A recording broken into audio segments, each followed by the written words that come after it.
pledge allegiance to the flag of the United States of America and to the republic for which it stands, one nation, under God, indivisible, with liberty and justice for all.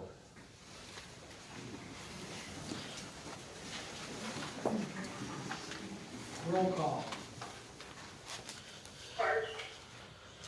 Here. Money. Here. Baldwin. Absent.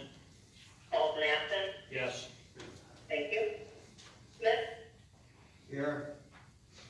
And Jones. Here. We have four. At this time, we'll open up public comment. State your name, last name, and your address.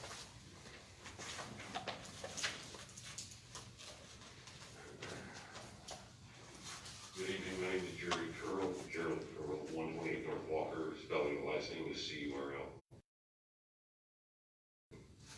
I'm coming in front of the board because I've learned, the commission, because I'd like to find out, I talked to Mr. Money today, last week. I'm looking at doing a fundraiser event, but it's going to be December 19th. And we're talking about using the uptown band shell area as a story time with Santa thing, because there's not going to be any place for the kids to see Santa Claus this year. A lot of places are closing off. Yeah, I just want to make sure that I can get approval from you guys to do that, or you get it put it in writing and sent to you to be able to have that for next month. I just want to get all my books, all my ducks in a row, because I'm going to also talk to a couple other entities about becoming sponsors of this to help to defray some of the costs. So, like Lions Club, Park District, what this money will go for is, it's all going to be done in donation. What it'll go for is helping to put equipment into the parks. I'm starting a 501c3, and I know we're running short of time. It's called Operation Special Santa. It's to help put special needs equipment in our parks. We have a lot of special needs kids in this area, and we have zero equipment for those kids. You know, so last year I put together pictures with Santa, and this year I'm looking at the story time and more than one event probably, but it'd be December 19th from 6 to 8 p.m. So that would be what it is. I'll send it in writing, but I want to make sure I brought it up to you guys tonight. So, thank you. All right, thanks, Jerry.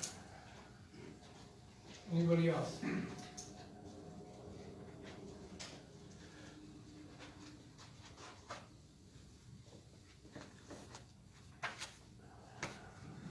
Last time, anybody for public comment?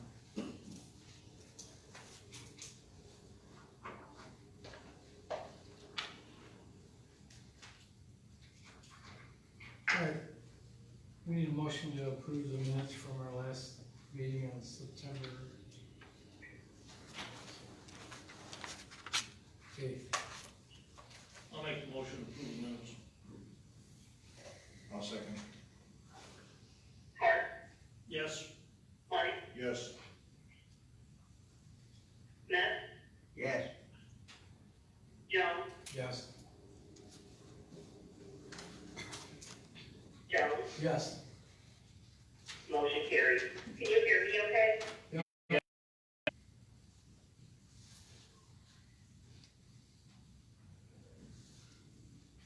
All right, I got a few things.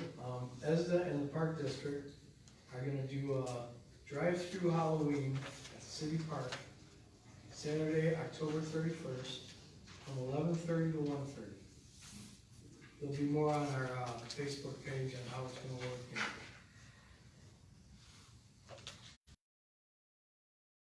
The regular city trick or treat is gonna be October 31st, from 2 to 5.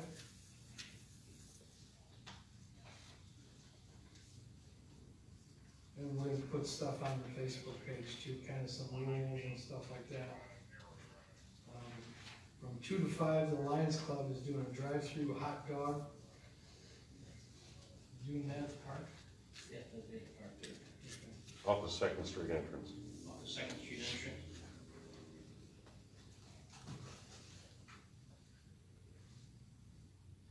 What, how about, that drive-through Halloween, where's that gonna run from?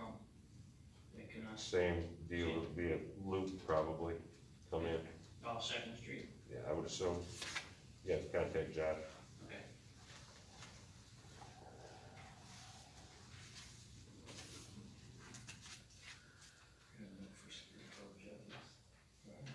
Yeah.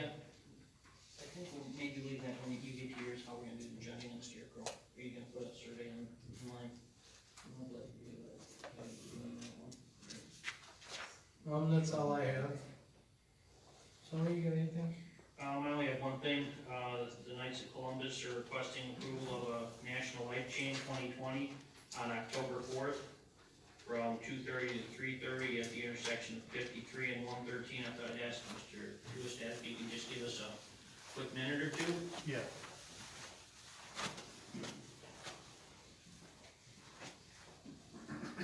So, it's a yearly thing we do, we've been doing for about 30 years, I believe. It's not just this Braidwood thing, it's a national thing, so at 2:30 to 30 that day, this is a nationwide thing that happens. So at the corner of 53 and 113, most of the time people just come, it's more of a prayer pull kind of thing, completely silent, people are more than welcome to come, bring lawn chairs, sit, just show solidarity with respecting life. Are there any questions for me? And just, if no questions, we just need a motion to approve that, the Knights of Columbus. I'll make a motion to approve Knights of Columbus request. I'll second. Money, Yes. Park, Yes. Smith, Yes. and Jones. Yes. Motion carried. Thanks, John, you're good, appreciate it. That's all I have. Alright. Teresa, do you have anything? I do not, thank you. Okay. Dave, what about you? Nothing to report. Our city attorney, Brian. Thanks, Mayor. I have a couple.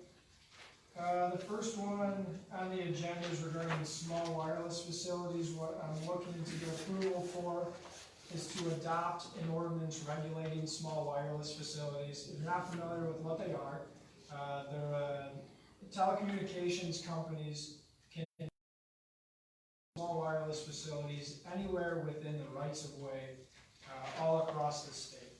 These things are typically, right now, at the top of ComEd utility poles. They're about the size of around a fire hydrant. I presume they're lighter. I don't personally know how heavy they are.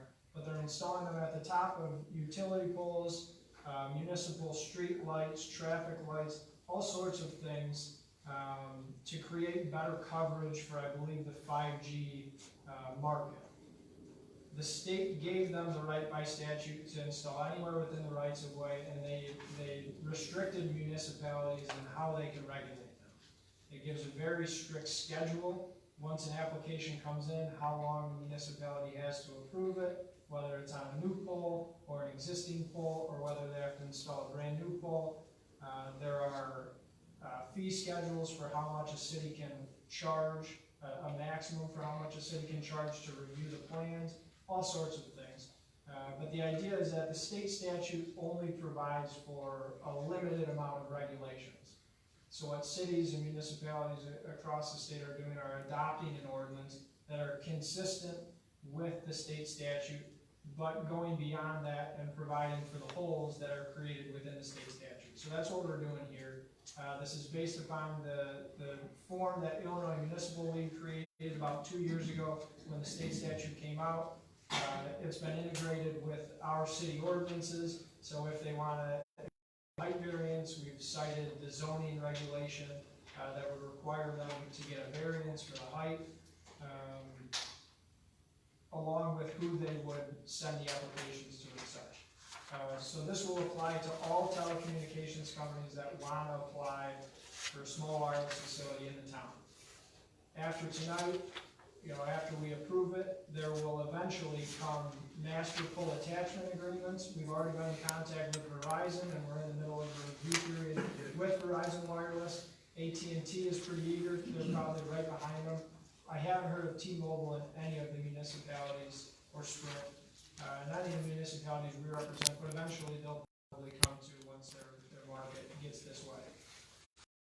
The agreements will fill in all the holes that the ordinance doesn't provide for. And there are holes within ordinances because we're not allowed to require certain things by ordinance and agree to by contract. So tonight we'll is an motion to approve an ordinance providing for the regulation of and the application for small wireless facilities. Commonly brought up by some people at public comment is why is this not going in front of Plan Commission? This is not going. We're not amending the zoning code. In fact, the state statute specifically says that we cannot require installers to go through zoning requirements, meaning going before the Plan Commission. We can't require them even if we wanted to. So this is going into a separate chapter. I believe it's going into the, I'm blanking on what the title of the chapter is, but I believe it might be construction within the right outside of the zoning code. But it's Article 3, Division 1, Chapter 70. I just can't remember what the title of Chapter 70 is. Does anyone have any questions? So at this point, we can regulate putting that up in an easement right now. No, we cannot stop them. If they were to apply right now, we would be stuck just with the state statutes. Whatever they say. So if we wanted to detail, say we wanted on an application that the installation is not in a historic district or something, we couldn't require them to tell us. One thing that we require is that they show proof. If they're not installing on a municipal pole, we want to see written proof that they have authorization from whoever owns that pole that they can, install on that pole. The ComEd's pole, we want to see something from ComEd that says they can install. The state statute doesn't provide for that, so we need to put that into our ordinance. All sorts of other details. And make it What you're specific. saying, Making it more specific. go ahead. But What you're saying, if we wanna make more control of it, there's pushing it around. so, I can see what you're saying. It'll give us more control, but it won't allow It would us. help out to satisfy more, make it more presentable, what we ever looked for, not that, what they could do. right. It'll make the process more organized. We can't regulate it any more than the state says, so it's not like we can impose more burdens. All that we can do is make it more specific, so the city knows what they're getting into when they put one of these up. Okay, that's what I wanted to say. Kind of like, you have the fancy light poles in subdivisions. If they were to put a pole up next to it, we could regulate that it looks the same. So it makes it look a lot better. Right. Well, what's it gonna be like? Are they gonna be controlling traffic or what's? No, they're only cell phone signals, so it's just, Okay, all right. what they have are the big cell phone towers. That's what gets the far reach, right? But if there's buildings in the way or other, I'm not great with radio signals, but there are other things that can change, the signal traveling across a certain point. So what they're doing is they're putting these small wireless facilities closer to the ground, closer to the consumer, where a hole in the coverage from that big tower is. So you might have this tower that spreads coverage, say 3 miles, but there's a hole right in the middle of that, mile and a half out. They're gonna put a small wireless facility right in that area, so in that hole. That's gonna be good, because a lot of times you get, dead area that will break down. It should. It's okay. They're mainly gonna be going in the, big commercial areas first. Maybe in 10 years or 20 years, they might be everywhere, but right now they're focusing on the high volume areas. So we're looking for a motion to approve an ordinance for regulation of an application for small wireless facilities. I'll make a motion to approve the ordinance providing for the regulation of an facility, wireless facilities. I'll second. Smith, I second, or Money, I second. I made the motion. I seconded. Who's my second? Doug and Charlie. Charlie?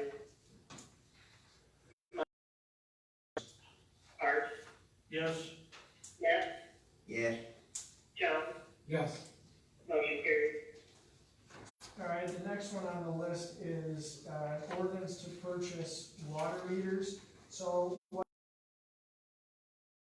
the city obtained a proposal from Core, company that sells water meters. They don't install them, we're just getting supplies, right? Just supplies. So it's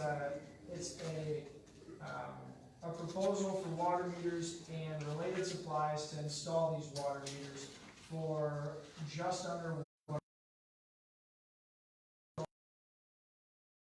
And the reason why we're bringing this up for a vote, is because we're looking to waive the competitive bidding behind this proposal. Because it's a certain amount, the city would be required to competitively bid it, let everyone get an opportunity to submit.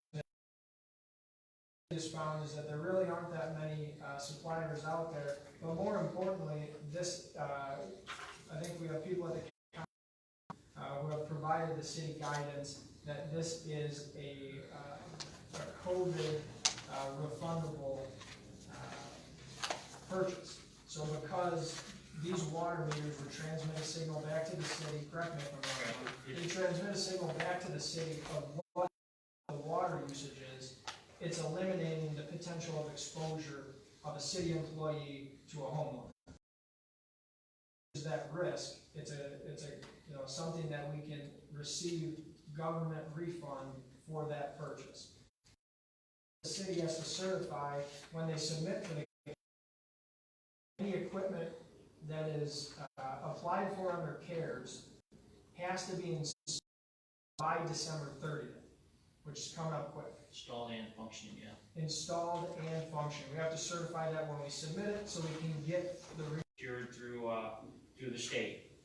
So it's either one way or another. Either we pay for it ourselves, or we get a grant, which they do to pay for it. We just have to purchase or order them, pay for them, install them. Once they're running, we can. Then they'll send us the reimbursement. Anything else you have, Doug?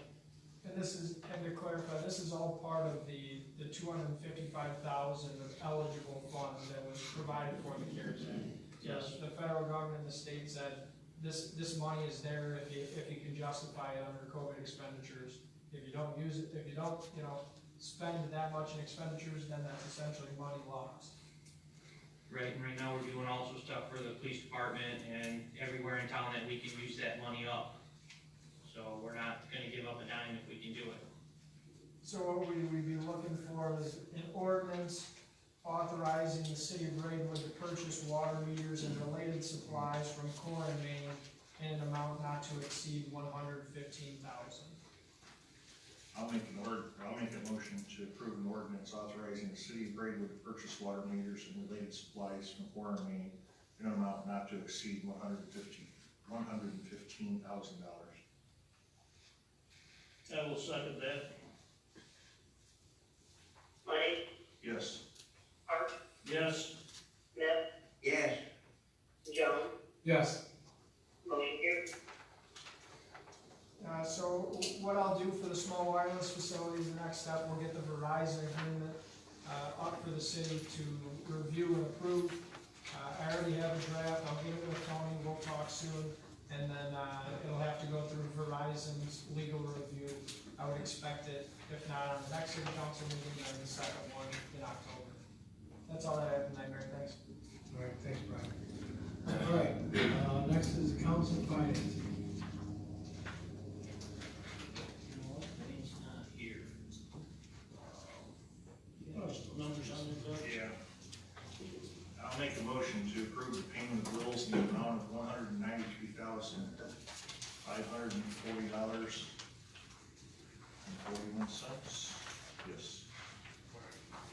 As identified in the accounts payable general ledger dated September 22nd, 2020. I'll second. Money, Yes. Hart, Yes. Smith, Yes. Jones, Yes. motion carries. I'd also like to make a motion to approve payroll expenses in the amount of $124,480.08 as identified in the payroll general ledger dated September 18th, 2020.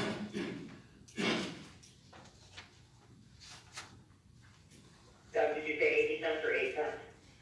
8 cents, 08. Thank you. I'll second.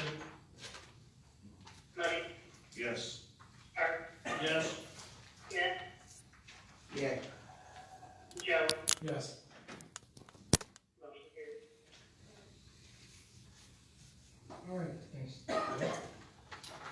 Streets and public improvements. I see he's sitting over there, I want to thank him. I'll get a call, do something, where he's either doing it already, or got it, and he took down 4 trees over there. I went to tell him about it, because they said he was afraid they were gonna fall in the street and cause an accident. But he done had them down, they're just burning up the trash. So I think he's doing a good job, he's got the guys going, and I'm really happy that he's doing, and to work with him, he's perfect. No argument, you discuss it, and I think Rich is doing a fine job, and I thank him for it. It's a lot easier on us all. That's all I have. All right, thanks, Fay. Public buildings and properties. Okay. In the last 4 weeks, we've picked up 2 new lift station pumps from Metropolitan Industrial. We replaced the old pump at Pheasant Run. The 7.5 horse pump replaces the old 5 horse at Lighthouse Cove. When they built Lighthouse Cove and put all that in, it was supposed to have a 7.5 horse pump in there. They only put a 5 horse in it. And we've had problems with it because it's not big enough. So we upgraded that to the 7.5, and that gave us a 5 horse spare that we repaired and put back into our spares that we have now. MEP Pump Services was here. They went into the lift station manhole. They were rebuilding the pipe gallery for pump 2, and they installed the other pump while they were in there. Did a complete mains check on all 7 lift stations, 13 pumps. They did a complete check of 5 out of the 9 pumps at the sewer plant. They'll return a little bit later to finish the sewer plant. Their big truck that they used to pull the pumps was broken, so they have to come back when the bigger truck is operational again. Gary hauled 4 truckloads of waste from the drying bed that we dumped from the back on. CES was here in the building here and down at the plant for the annual fire smoke and heat alarm system. Flow tested the hydrants along Hickory Street, and they upgraded some of the 4-foot fluorescent lighting in the water plant to LEDs. We're slowly bringing everything over to LEDs to save on electricity. We rebuilt 2 ion softening backwash air valves. We cleaned out the effluent tank, serviced all 7 Tritons, had to rebuild 2 large tube mixers and 1 small tube mixer. When these were designed, they had a small tube shaft on them. They've since found out that that's not big enough, so they've upgraded these to the large tubes, and we're slowly upgrading ours one at a time.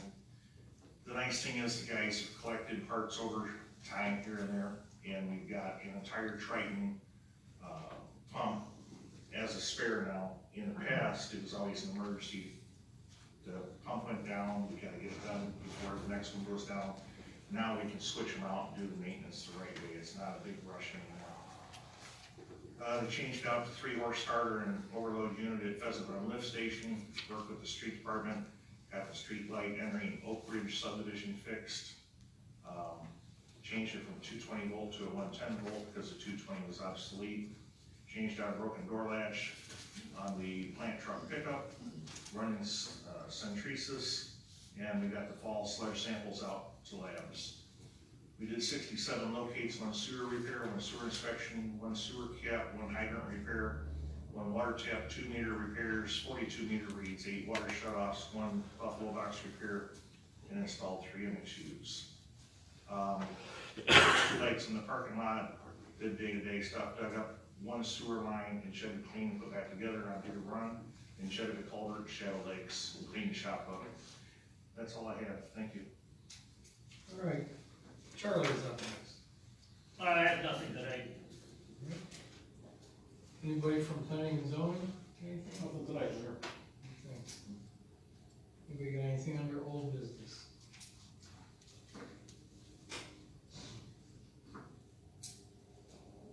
Anything under new business? We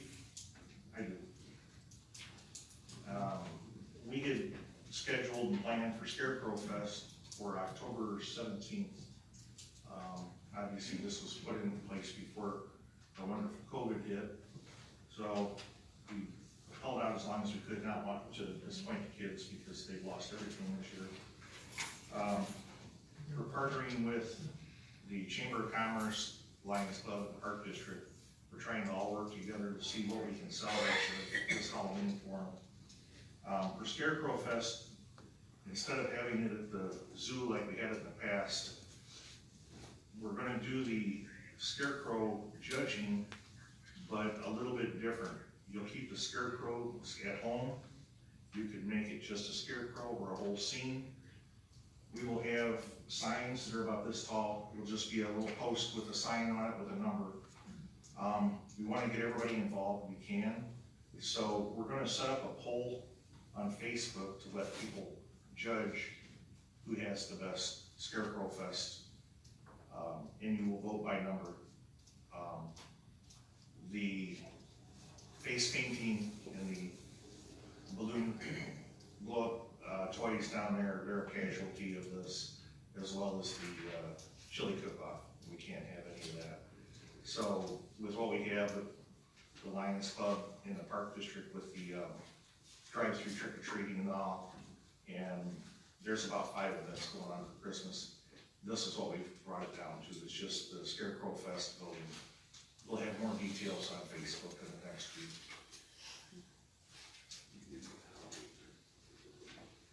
Anybody else got anything under new business?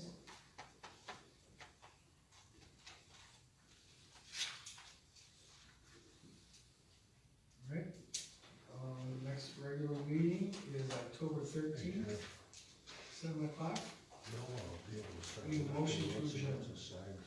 I'll make the motion to adjourn. Art? Yes. Yes. Yes. Was Smith my second? They said yes. Okay, sorry. Money? Yes. Joe? Yes.